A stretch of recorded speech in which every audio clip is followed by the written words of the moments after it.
When you walk in a dream, but you know. अजी ये तो एआई है। अगर तुम एआई के अंदर काम करते हो तो सबसे पहले जो उसमें एक स्टेप आता है वो होता है हमारा डेटा प्री प्रोसेसिंग का। अब उसमें होता क्या है, बेसिकली जो भी मेरा डेटा होगा उसे मैं एनालाइज करूंगा किसके थ्रू, पांडास के थ्रू। बट एनालाइज करने का एक पार्ट होता है, वो होता है डेटा क्लीनअप का। अब वो होता क्या है, कई बार ऐसा भी देखा जाता है कि हमारा जो डेटा हमें दी गई है उसके अंदर हमें कुछ ऐसी वैल्यूज है, नॉट अ नंबर वैल्यूज, जिसे हम NaN बोलते हैं पाइथन में।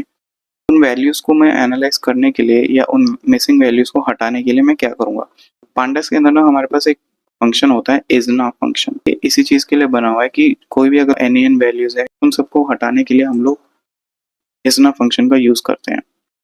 तो अगर एक सिंपल सा कोड लिखूं मैं यहाँ पर, इतना डिक्शनरी बना रहा हूँ यहाँ पर, और उसके अंदर मैंने जो है दो कीज लिए, अपनी नेम और एज, और उनकी कुछ वैल्यूज दे दी है।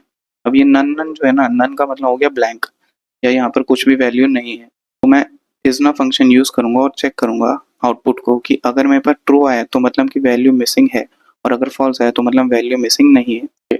तो मैंने क्या किया, मैंने यहाँ पर DF ले लिया अपना डेटा फ्रेम, और उसके अंदर मैंने अपना डेटा जो बनाया था उसे पास करा दिया, और प्रिंट मैंने करा दिया कैसे, df.isna, isna फंक्शन यूज करके।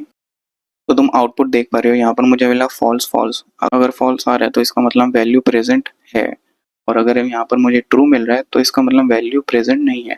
काफी इंटरेस्टिंग है ये इजना फंक्शन, और हमेशा हमें यूज होता है। अगर तुम सिंपल एक प्रेडिक्टिव सिस्टम भी बनाते हो, कुछ भी काम करते हो अपना पांडास के साथ, तो उस केस में हमें यूज होता है ये इजना function. That's it for the day.